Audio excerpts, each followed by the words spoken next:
Minnesota, 1980. A case that began as a routine afternoon errand and ended as one of the most terrifying solved kidnappings in state history. Mary Stauffer, a teacher and mother, stepped out of a salon in Roseville with her 8-year-old daughter Elizabeth. Never expecting the man waiting outside had been obsessed with her since 9th grade. Within minutes, they were forced into the trunk of a car at gunpoint. Then something even worse happened. A 6-year-old boy, Jason Wilkman, walked up at the wrong moment and was killed to erase the witness. For weeks, Mary and Elizabeth disappeared into captivity while investigators chased fragments and feared the trail was already gone. But later, one desperate escape would trigger a police response that changed everything. Before we begin, drop a comment with your country and the time right now. Long before the headlines, before the abduction and the courtroom chaos, the story began in a quiet high school classroom in Roseville, Minnesota. It was 1965. Mary Stauffer was an algebra teacher at Alexander Ramsey High School. Like many teachers, she taught hundreds of students over the years.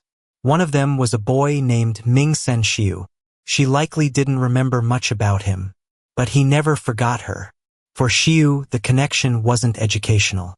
It was obsessive. While his classmates moved on to sports, music, and summer jobs, he fixated on Mary. He developed a crush that mutated quickly into something darker. An internal narrative where he and his teacher were bound by destiny, by rejection, and eventually by revenge. When he didn't get the grade he wanted, reportedly a B-, Shiue blamed Mary for everything that followed.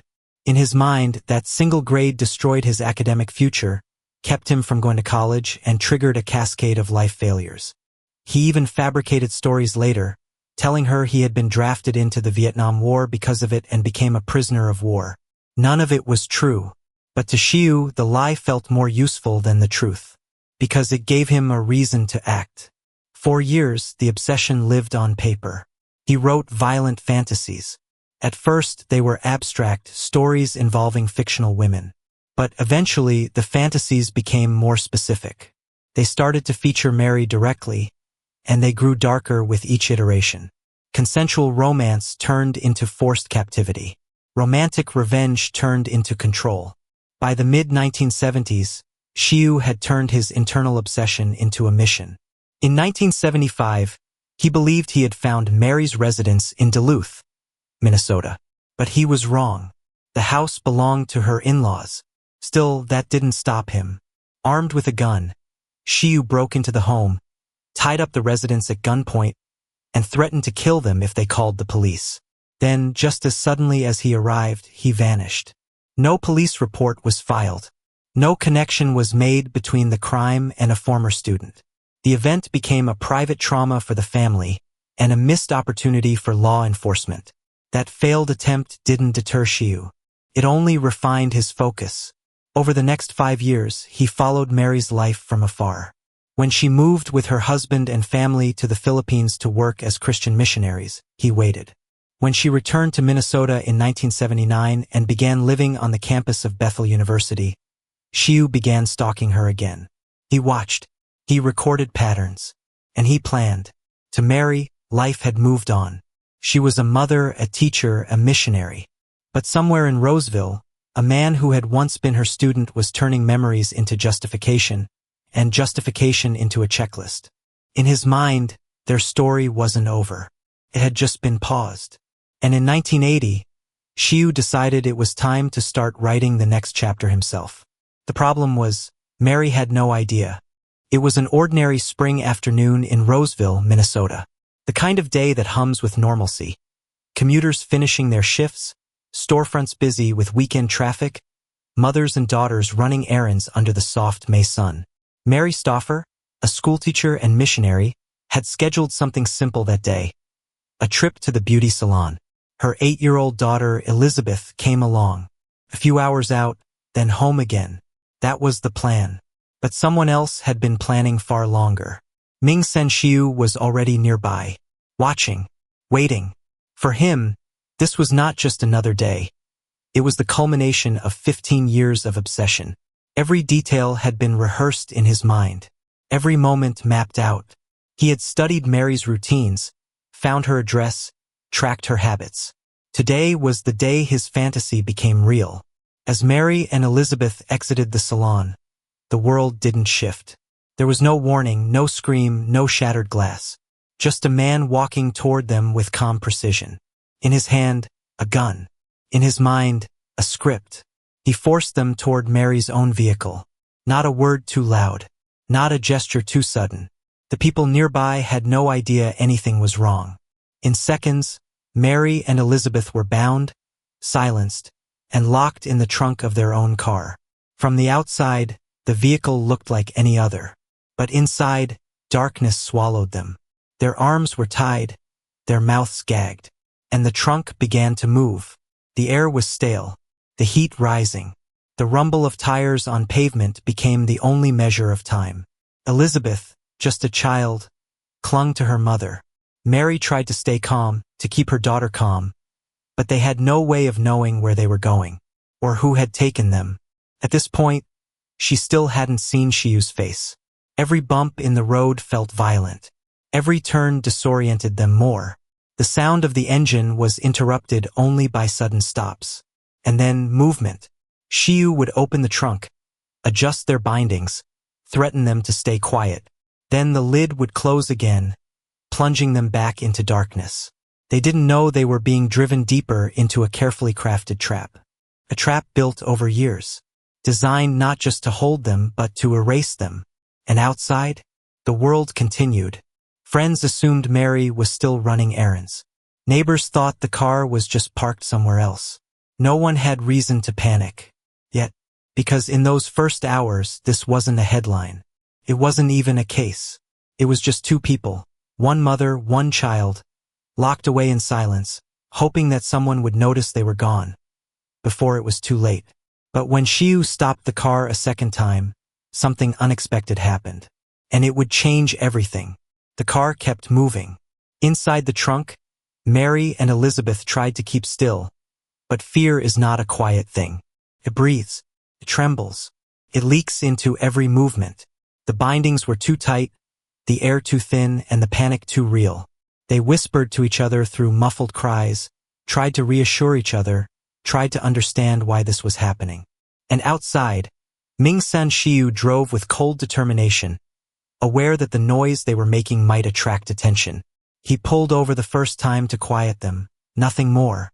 He opened the trunk, checked the ropes, reinforced his threats. His face now visible to Mary. Recognition flickered. He was no stranger. She remembered him. A former student. His name came back with a chill Ming. Then he closed the trunk again. But it was the second stop that changed everything. It was late afternoon when he pulled into a quiet area off the road near Martian Park in Anoka County. He had stopped to once again check the trunk. Maybe the car had drawn attention. Maybe he sensed that someone had seen him. He was right. Just yards away, 6-year-old Jason Wilkman had been playing in the area, walking nearby. A child drawn by curiosity. He heard something strange. Voices or maybe a struggle coming from the car. He approached. It's the kind of innocent moment children have every day. A question forming on his lips. A step closer. Just wanting to know what was going on. But for Shiu, that step meant danger. Witnesses weren't part of the plan. And Jason was a wild card, young enough to forget, old enough to remember. He looked at the boy, then looked back at the trunk, and in that instant, a choice was made. Shiu grabbed Jason. He forced the child into the trunk alongside Mary and Elizabeth, turning the already suffocating space into a nightmare. 3 bodies now pressed together in the dark. One of them had no idea why this was happening. Jason was scared, confused, crying. Mary and Elizabeth didn't know who the boy was. They only knew his presence meant something was escalating. Shiu got back in the car. He drove in silence. Then he turned off the main road. They entered the dense woods of the Carlos Avery Wildlife Refuge. Thousands of acres of marsh, trails, and silence. A place where no one would stumble upon something they weren't meant to see. He stopped the car, opened the trunk, pulled Jason out. What happened next was never fully seen, but it was pieced together later through confessions and evidence. Ming Sen Shiue beat Jason Wilkman to death with a metal rod. Not out of rage, not in a struggle, but because a child had seen something he wasn't supposed to see. A 6-year-old boy became collateral in a delusion. Then Shiue left his body there, hidden in the remote refuge, and returned to the car. Inside the trunk, Mary and Elizabeth waited. They didn't know what had happened, but they heard the screams. The sound of something sharp, violent, rising in the distance, then fading. When Shiue opened the trunk again, Jason was gone. And now, for Mary and Elizabeth, the world changed. There was no more hope of reasoning with their captor. No more chance that this would end without blood. Because if he could do that to a stranger's child, what would he do to them? The house on North Hamline Avenue looked harmless from the street. Neutral siding, a trimmed lawn, the kind of place where no one expects anything terrible to happen. But once Mary and Elizabeth were dragged inside, the illusion dissolved. The door shut, the lock clicked, and the world narrowed to a suffocating point. Shiue forced them down a hallway and opened a small closet. Barely big enough for one person, let alone two. He shoved them inside and closed the door, sealing them in darkness so complete they couldn't see their own hands. The air was still warm, heavy. Their breathing echoed back at them. And outside, they heard it, the slow, deliberate rhythm of footsteps pacing, a reminder that the monster who had taken them stood just inches away. That closet became their universe. Captivity settled into a brutal pattern defined by fear. Shiue controlled everything. When they ate, when they slept, when they were allowed to speak. Every sound from inside the closet carried the risk of punishment. Every whisper felt like a gamble. Mary tried to stay calm for Elizabeth's sake, but the closet was so tight that when one of them shifted, the other felt it like a jolt. Hours stretched into something timeless. And then came the separations. Each morning, before leaving for work, Shiue opened the closet door. Mary never knew what would happen next, only that Elizabeth would be taken away before she could react. He carried the little girl outside, placed her into a crude wooden box in the back of his van, and locked it shut. While the van sat in the sun, parked outside his repair shop, Elizabeth lay inside that coffin-like space for hours, alone with the roar of passing cars and the fear that she might not be brought back. Mary remained locked inside the closet, counting every second, every footstep that passed outside. She imagined her daughter suffocating in the heat, calling for her. And the uncertainty, never knowing whether Elizabeth was alive or dead, became its own torture. But nights were worse. After dark, Shiue opened the closet again. He took Mary out, leaving Elizabeth inside. He tied Mary to whatever piece of furniture suited him that night. Tables, bed frames, radiators. The restraints were tight enough to bruise. Then he raped her, repeatedly, methodically, and often he filmed it. The assaults lasted hours, but the talking sometimes lasted longer. Shiue wanted Mary to hear him, to absorb his rewriting of history. He told her he was the student she had once taught. Told her she had ruined his life by giving him a B. Claimed he was drafted into the Vietnam War because of her, became a POW because of her, suffered because of her. All lies, but lies he needed her to believe. Mary learned to survive through calculation, giving just enough response to keep him stable, never enough to feed his delusions. She measured every word, every nod. Resistance could get her killed. Compliance might buy time. Elizabeth, meanwhile, became frighteningly quiet. Captivity had taught her to shrink herself, to listen for cues, to brace for what came next. She relied on instinct, the instinct that told her to stay still, to breathe shallowly, to endure. Days blended into weeks. The closet, the box, the ropes, the threats, the whispers of a man who believed he owned them. And as each day passed, one question grew louder. If this was what he did while planning to keep them alive, what would he do the moment they gave him a reason to end it? Outside the house on Hamline Avenue, life kept moving. But inside, where Mary and Elizabeth Stauffer were held captive, time felt frozen. Meanwhile, in the real world, panic was beginning to set in. Mary had been expected home hours earlier. Calls went unanswered. Elizabeth wasn't dropped off at any friends' houses. By nightfall, the absence became a headline. A missing mother and daughter. No clues. No sign of a struggle. Just an empty parking lot, a vanished vehicle, and a pair of lives that had evaporated without warning. Police launched a standard search, tracking Mary's last known steps. She had been at a beauty salon in Roseville, seen chatting casually before heading to her car. From there, the trail went cold. No surveillance cameras, no witnesses, and no demands. That was what made it worse. Kidnappings usually come with some kind of communication, a ransom, a note, a motive. But there was nothing. Not a single word from anyone claiming responsibility. No hints. No trail. It was as if they had been swallowed whole by the earth. Investigators were left reconstructing shadows. They interviewed the salon staff, reviewed appointment logs, spoke to neighbors. They checked out leads, but nothing stuck. Mary was a well-liked woman, a missionary, a teacher, a wife. She had no known enemies. And the idea that one of her former students had been secretly stalking her for years was so unlikely, so far-fetched, that it didn't even register on the radar. Her husband, Mary Stauffer, was beside himself. He called hospitals. He filed reports. He walked the neighborhood at night. At first, he imagined she'd been in an accident.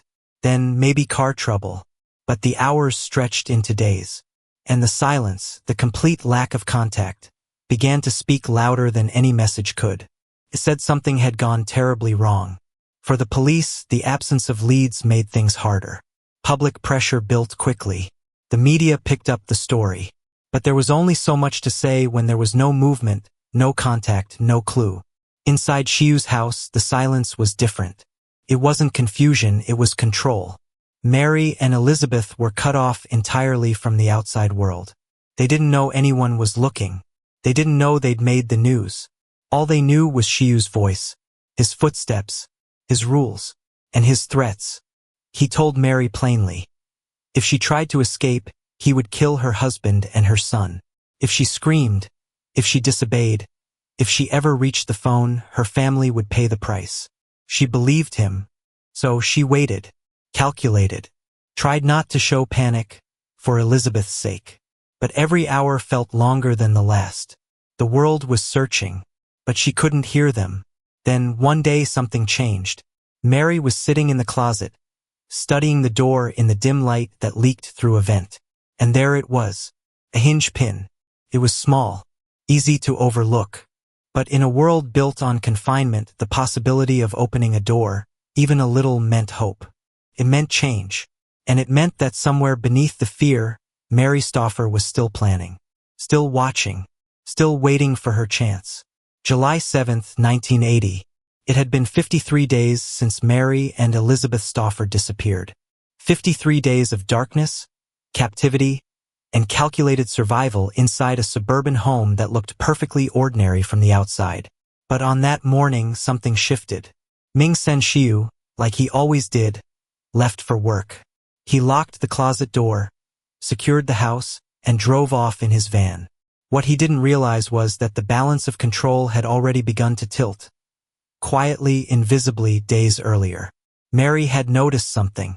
A small, almost imperceptible flaw in the door that had kept them prisoner. A hinge pin, loose, rusted, slightly out of place. It was nothing more than a piece of hardware. But in captivity, even a small piece of metal becomes a chance at life. She had tested it in the days leading up to July 7th, waiting for the right moment. That morning, exhausted but alert, Mary knew her time had come. Elizabeth, always beside her, watched as her mother slowly worked the hinge pin loose, her fingers trembling from hunger and fear, but steady with determination. Came free. For the first time in 7 weeks, the door opened. Still chained together, they stepped out into the hallway. The air felt foreign. The silence inside the house was louder than Shiue's footsteps ever had been. Every creak of the floorboards, every brush of skin against a wall, felt like it might alert him. Even though they knew he was gone, it felt like he could return at any moment. Time, once endless, suddenly became terrifyingly short. Mary led Elizabeth through the house, room to room, testing doors, checking for weapons, looking for the one thing that could bring help. The phone. It sat on a kitchen counter, unguarded. Mary picked it up and dialed 911 with shaking hands. The dispatcher answered. Calm voice, trained, asking her to stay on the line. But Mary couldn't. Something in her gut told her they had to move. Now, Shiue knew how to control them. He'd killed before. He'd promised to kill again. If he returned before the police arrived, there would be no second chance. It was Elizabeth, 8 years old, who said what they were both thinking. We can't stay here. So they left. Still chained at the ankles, they shuffled out the front door and crouched behind a parked car on the street. They didn't know if the neighbors were watching. They didn't care. All that mattered was not being inside when that van pulled back into the driveway. Minutes passed like hours. Then movement. A police cruiser approached slowly. Officers stepped out, weapons drawn, expecting anything. A barricade, a hostage standoff, an ambush. What they saw instead stopped them cold. A woman and a young girl, thin, dirty, chained together, alive. Mary and Elizabeth stood up slowly, arms raised. They didn't run. They didn't cry. They just waited for the first human kindness they had seen in nearly 2 months. The police confirmed their identities, radioed for backup. And then, as they were carefully separated and brought to safety, the call went out. Ming Sen Shiue was now the most wanted man in Minnesota. They had escaped. But would he? That same afternoon, while Mary and Elizabeth were being taken to safety, law enforcement started moving in the other direction, toward the man who had spent 7 weeks making them disappear. Ming Sen Shiue didn't run. Not yet. He was at his electronics repair business, going through what looked like a normal workday. Customers, tools, small talk, the ordinary rhythm of commerce.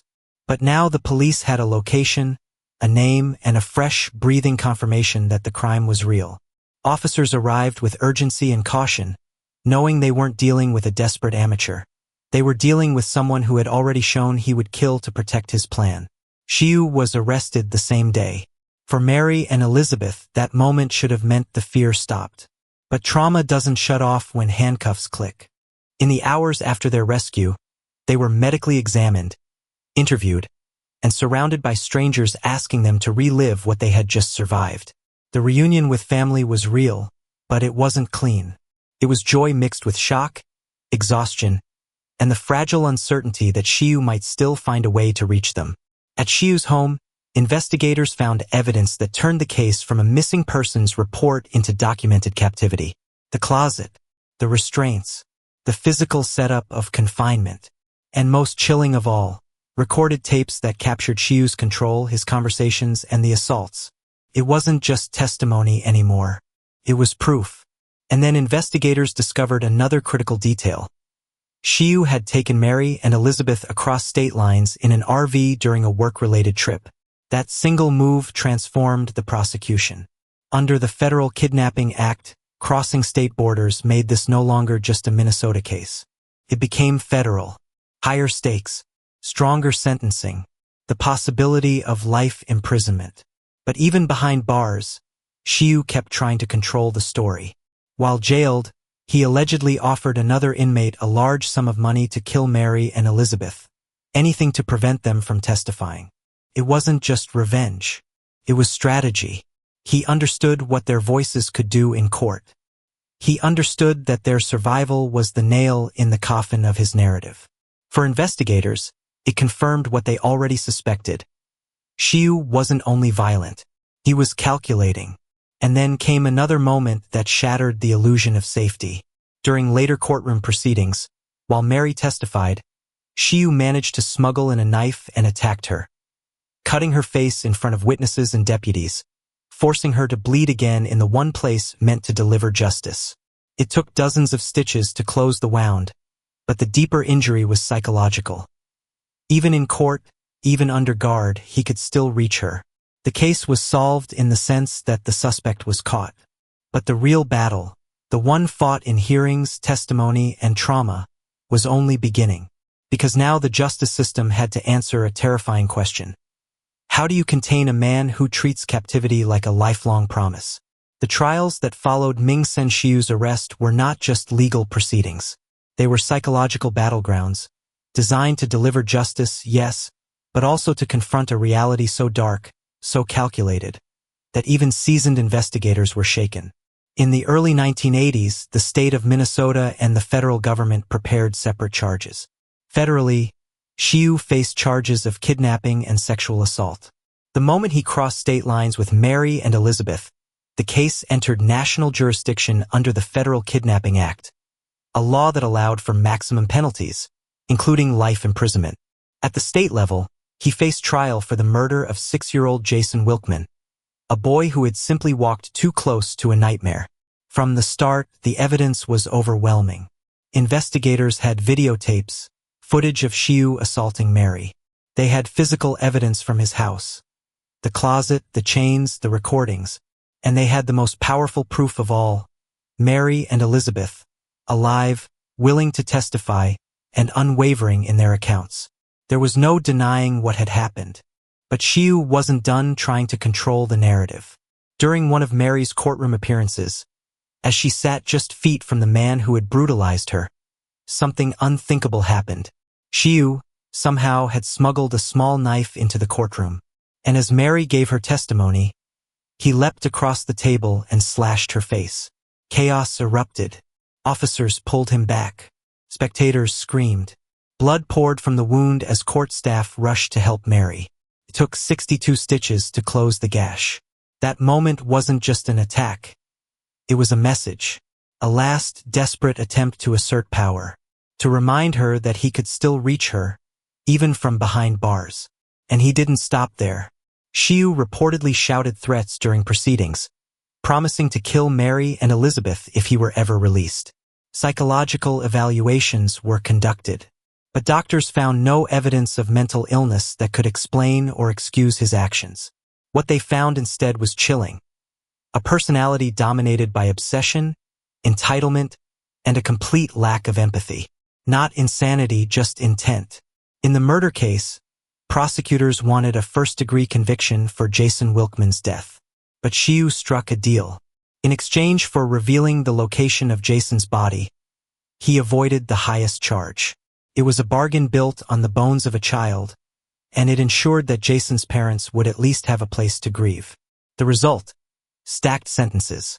Federally, Shiue was sentenced to life in prison. From the state, he received an additional 40 years.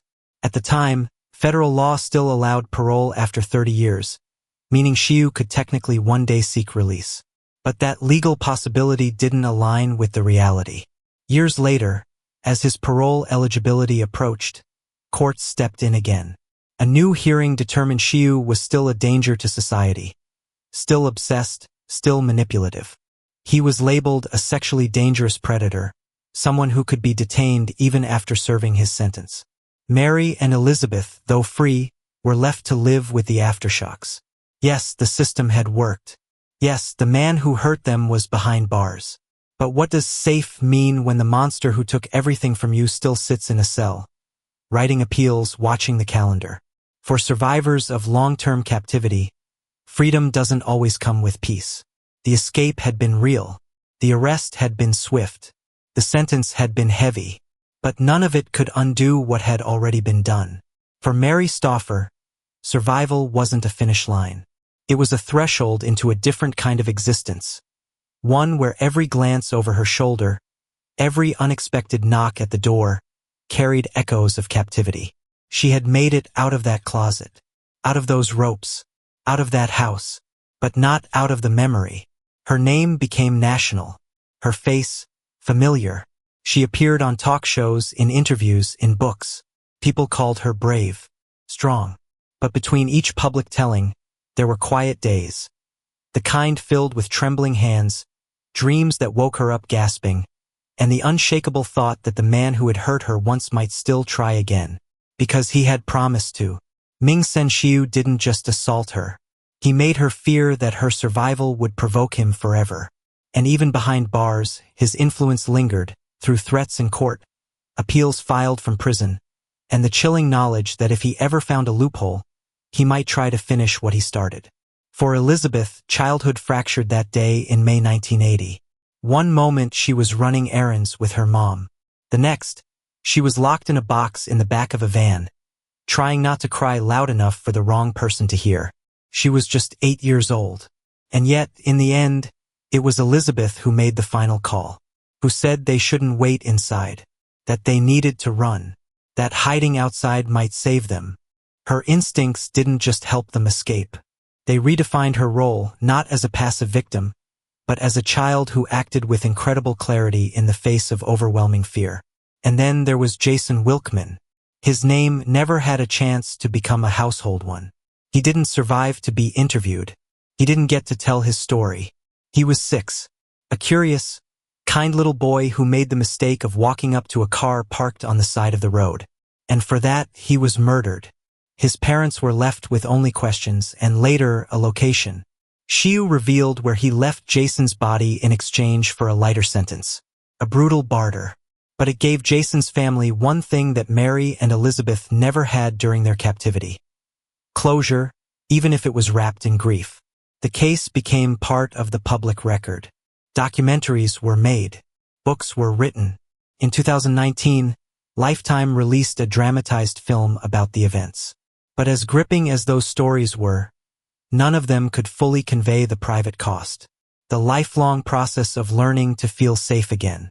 Still, there was resolution. The police response had worked. The justice system, though scarred by moments of vulnerability like the courtroom attack, ultimately kept a predator locked away. He never saw freedom. But the real legacy is harder to measure. It lives in the reminder that obsession can hide in plain sight for years, that trauma doesn't always wear a visible face, and that sometimes survival hinges literally on a single act of courage. A hand on a hinge pin, a child whispering, "Let's not stay here," and the strength to step out of the dark before it's too late. Mary Stauffer's case ended with a rare kind of clarity. An escape, a police response, an arrest, and conviction strong enough to ensure that her attacker, Ming Sen Shiue, would never walk free again. But solved does not mean simple or complete. In 1980 Minnesota, what began as a teenage classroom crush twisted into a years-long obsession. That obsession festered in silence, out of view, unchallenged, until it erupted into violence. The result was a calculated kidnapping, a series of brutal sexual assaults, and the senseless murder of 6-year-old Jason Wilkman, an innocent child who just happened to be in the wrong place at the wrong time. The resolution didn't come from a single heroic act, but from a chain of them. Mary's quiet courage, Elizabeth's steady instinct, and a police response that arrived just in time. Even then, the danger didn't end. Shiue's courtroom attack on Mary proved how thin the line between captivity and safety can be, even in a place meant to deliver justice. Yet justice, however imperfect, held. Federal and state convictions stacked. Parole boards rejected his bids for freedom. Judges upheld rulings that he remained too dangerous to release. Still, the final chapters belong to the survivors. To Mary and Elizabeth, who carried their story not as victims, but as survivors. And to Jason's family, whose loss stands as a stark reminder of how obsession can ripple outward and destroy lives.